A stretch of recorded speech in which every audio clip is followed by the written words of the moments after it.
The First World War. Victory had been ours, but we would soon fail at the peace that followed. Our leaders appeased the growing evil instead of fighting it, sacrificing our future. We vainly reinforced our borders with concrete while we evacuated our children from the cities. There was something terrible brewing with our old enemy, and no one seemed able to stop it. The world was about to find out what happens when an entire nation is swept by madness.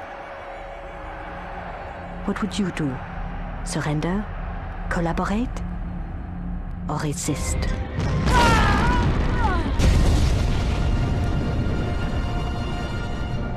Last time on this channel, history, explosions, shotguns, scientists, Spielberg, shotguns, strange love, and now the conclusion.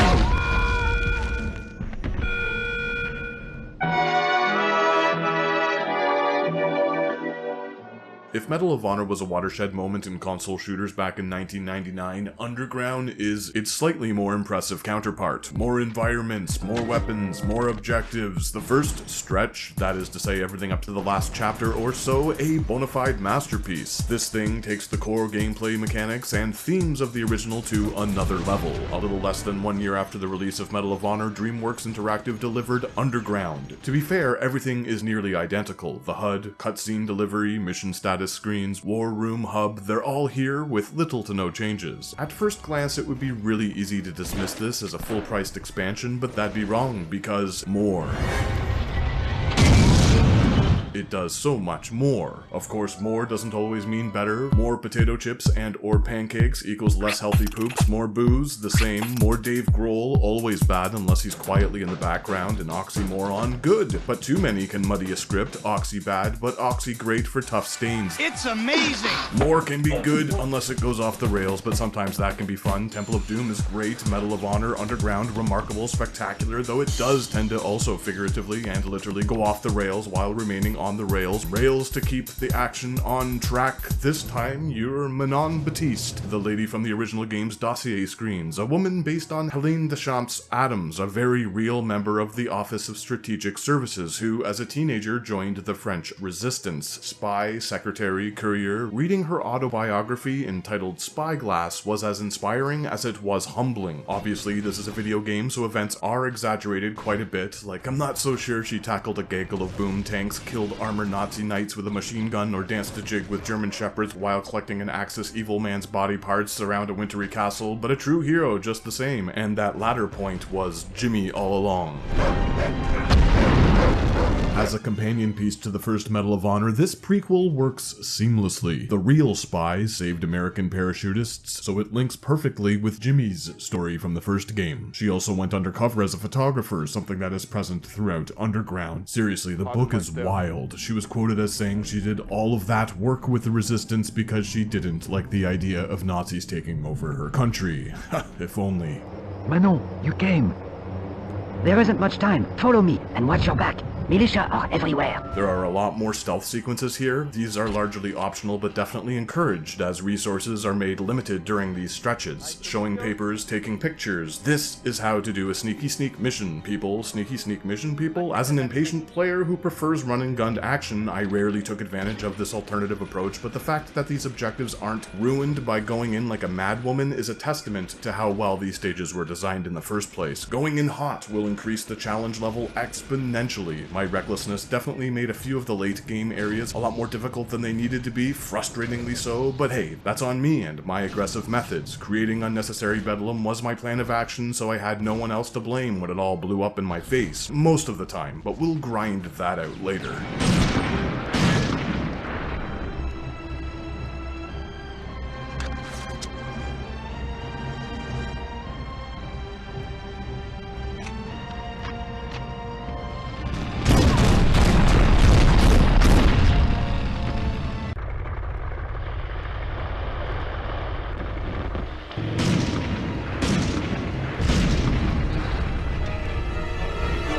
gameplay, it's the same. Check out our Medal of Honor review. I can't put my finger on it, but everything feels tighter. The getting around, smoother. The shooting is as punchy as ever. All of this could have more to do with the placement of enemies or how levels are laid out than any game engine tweaks, but overall, Underground is less repetitive, more verticality, tons of mission variety in areas that are unequivocally larger, some even including branching paths. I didn't feel myself getting hung up on the jagged terrain as much either, but door frames are now an issue, something I didn't have a problem with in its predecessor. I mean, maybe it existed there too and I just didn't notice it, but I don't know, is she holding her rocket launcher horizontally? Yeah, there's a lot of gear to haul around. Maybe they were going for realism, but I was constantly getting hung up in the narrower doorways. Jammed up, pun intended. This wouldn't be so bad if the game didn't throw a lot more at you than the first. I referenced expansion packs earlier, and this is where the prequel feels like one. For instance, Spear of Destiny expects that you've at least made it through a decent chunk of Wolfenstein 3D. To me, this is similar, only good, so naturally I'd suggest playing the original first. Not only is it a good narrative setup to have Baptiste introduced gradually through text dossiers, but it's much more forgiving in the opening stretch. This one does show you the ropes in a reasonable, well-designed way, but the gloves come off as quickly as the second stage and the first mission. The first Medal of Honor is a cakewalk, especially when compared to this. Enemies are everywhere, they're as intelligent as ever, and will absolutely shred your life bar to pieces if you're hasty.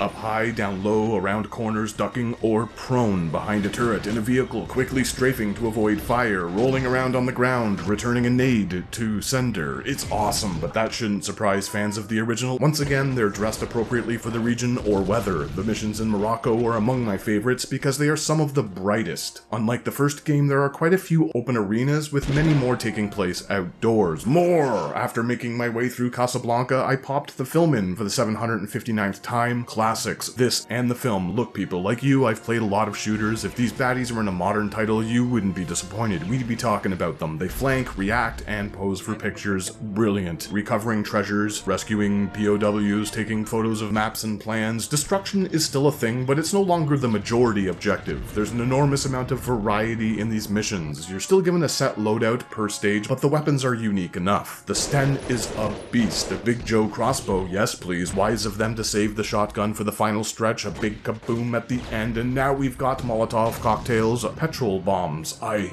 love it. It's my favorite. One firearm that feels worse is the sniper rifle, or maybe again it's where the enemies are placed, but I couldn't reliably take them down in one shot, which is just a bummer in any shooter, but whatever. One underwhelming weapon is more than forgivable. More! Man, I love this game.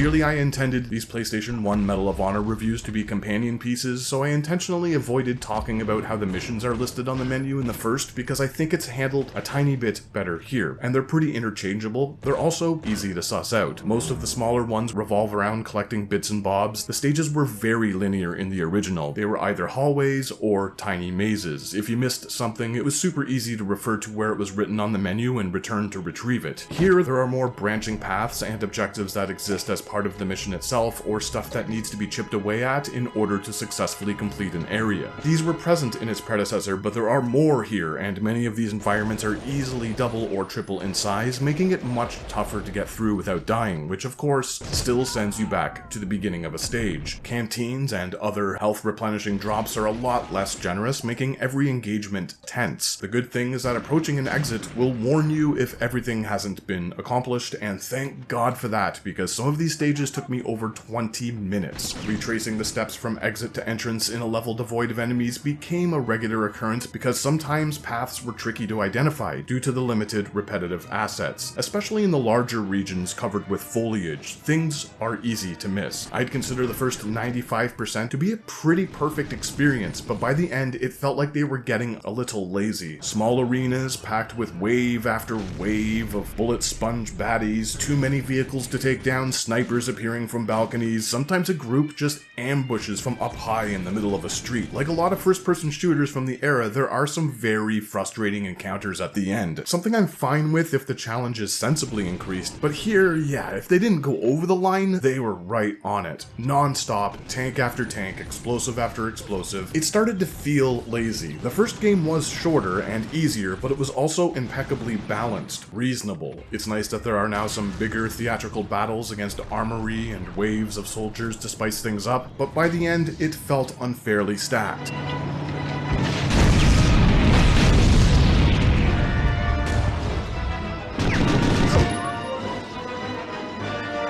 The final encounter is also a huge letdown with very little gravitas. If it weren't for the text, I'd not have known it was completed. So yeah, my one and only complaint is that they could have tweaked the final mission, just a tad. I dig a high level of difficulty, but things were getting a bit claustrophobic and repetitive. What's especially confusing about the home stretch is that the developers included a few bonus levels with a bunch of assets from the original game. These really need to be experienced for yourself, but yeah, they're fucking nuts. Where Beagles Dare, collecting body parts, it's insane. Rotten to the core. Only a Carcass album could have a title like that and sound so good. They went above and beyond with this package. More full Wolfenstein. I mean, how could that possibly be a bad thing? Return to Castle Wolfenstein would release a year later, and that's one of my favorite shooters ever. So you put the pieces together. Michael Giacchino returned to compose the score, and this may sound crazy, but I think it's even better than that from the first.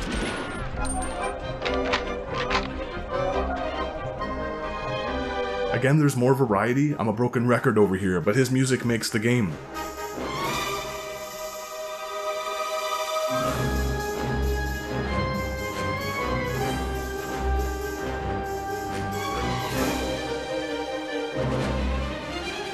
There are bits and pieces that remind me of John Williams, specifically his work for the Indiana Jones trilogy. Yes, there are only 3. Adventurous, playful, bombastic, delicate, intense. To play this without headphones or surround sound would be sacrilege. Diegetic pieces playing in the distance, insects chirping outdoors, grunts, footsteps, chunky weapon reloads. I said it in the other video, but it's all here.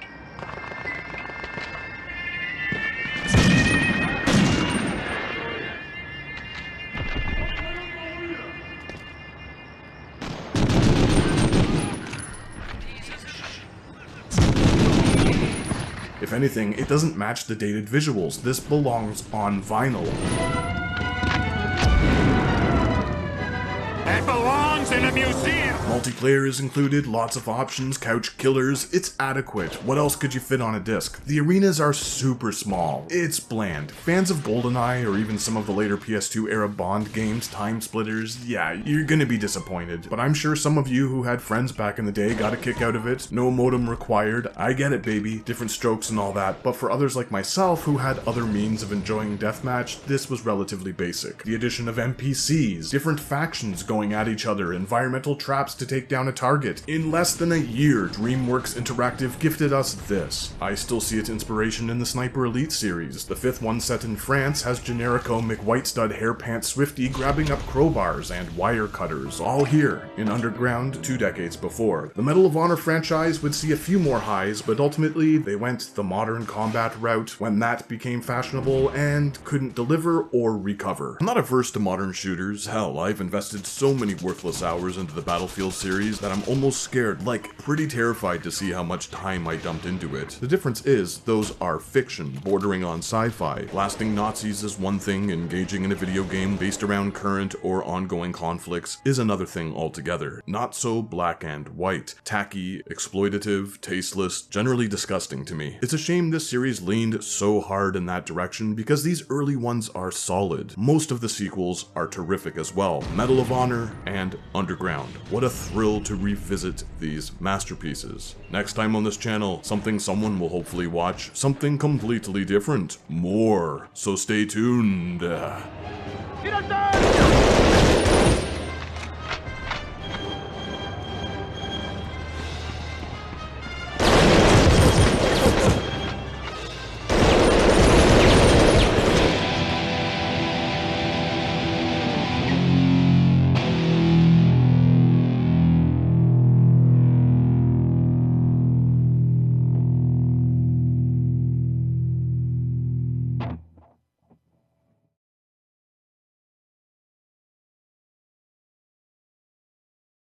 Art, Pollock, Kooning, Frankenpire, Abstract Impressionism, PP Poo Poo, Wee Wee Caca, Beauty. Rebellion created art in 2002, a PP Poo Poo piece of perfection, nearly a masterpiece. Beauty from the development studio behind the brilliant Sniper Elite series. Comparing this to that, now I see that that franchise is far too mainstream, accessible. Derivative. How can anyone make heads or tails of this health circle? They clearly just reused the loading screen image from the PS1 original. You can even see the bar in the picture. Beautiful work. I'm an artist myself, and as such an admirer. Their attitude reflects their name here. Rebellion. What's what, who's who. Unsatisfied with conforming to societal norms like the world today, everything be broken. A perfect analogy in 2002 of this modern age. A 4 out of 5 I'll give this, even if it's tacky to score true art. Like the music and album covers of Load and Reload, but those masterfully crafters of tasteful tunes, a 4 out of 5. Bullshit.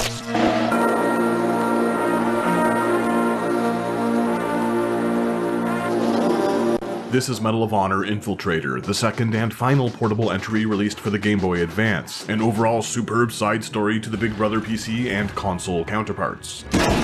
EA dropped this exclusive top-down nether-rock shooter in the tail end of 2003. Fans of classic, frantic, third-person, Metal Slug-looking, stylish arcade games will definitely dig this thing. Commando, Rambo on the Master System, Makari Warriors. Similar to the latter, there's even a tank to commandeer. Gameplay-wise, Infiltrator isn't nearly as hectic, but that's a good thing. There's a lot of mission variety here, relatively speaking, and as Corporal Jake Murphy, you have a bit of wiggle room. The stealth approach is encouraged in specific stages, but not necessary. Objectives are fairly rote. Your garden variety, stock standard assortment of demolition missions peppered with optional item gathering quests assembled in a fairly linear manner. Sometimes it's all about escaping, guns blazing. Other situations are better handled quietly. A few on-rails first-person sequences break up the monotony. It's all superb.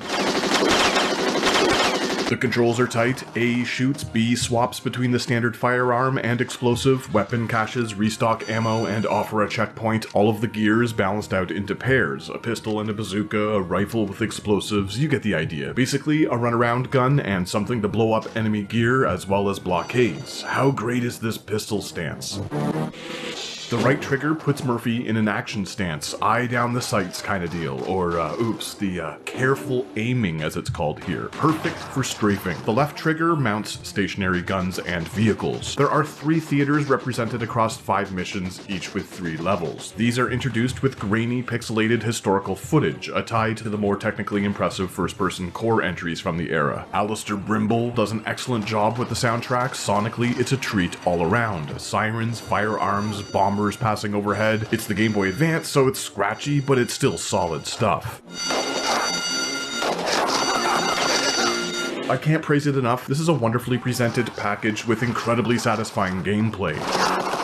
Melee combat up close, the way nades scale as they're lobbed into the air, how Murphy crouches when idle. They packed a lot into this diminutive cart. The colorful landscapes in France and these Africa stages are some of the best I've seen outside of Sniper Elite 3. Collecting medals for perks offers some replay value, and if you and your friend have all the connections, multiplayer is an option, as is the ability to pump it into a GameCube. Medal of Honor Infiltrator, an extremely polished 4 out of 5.